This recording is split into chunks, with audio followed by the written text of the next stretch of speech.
என்னப்ப என்ன பண்ணுற? இன்னைக்கு வந்து அனுமன் ஜெயந்தி.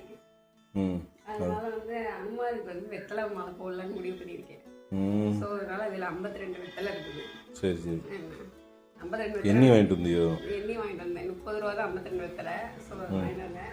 அந்த வெத்தலை மாலை கட்டி அனுமனுக்கு போட்டோம்னா வந்து பிள்ளைங்க வந்து அடம் பண்ணிச்சிங்கன்னா அதெல்லாம் அடம்லாம் குறையுமா இன்னைக்கு அனுமன் ஜெயந்தி. ஸோ நம்ம பையன் ரொம்ப சேட்டை பண்ணாலும் அவனோட சேட்டையெல்லாம் குறையணுங்கிறதுக்காக வேண்டிக்கிட்டு அதை சாப்பிடாம போய் சாமி கும்பிட்டு வெத்தலை மாலை போட்டு வந்து சாப்பிடணும். எப்படியும் சாப்பிடு, போய் வெத்தலை மாலை போட்டு வந்து காலைல சாப்பிட்ருவல்ல.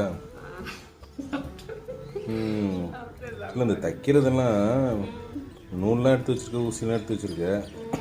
சாதாரணமாக அந்த ஏதாவது கிழிஞ்சு போச்சு வீட்டில், எதுவும் துணிமணியோ இல்லை பட்டன் போயிடுச்சோ அதெல்லாம் தைக்க மாட்டேன் என்ன. அப்போ என்ன இந்த ஊசி நூல்லாம் எங்கே இருக்குன்னு தெரியாது. என்ன பண்றது? எந்த ரியாக்ஷனுமே இல்லையே, அப்படியே வந்துட்டியா? பட்டன் வராது.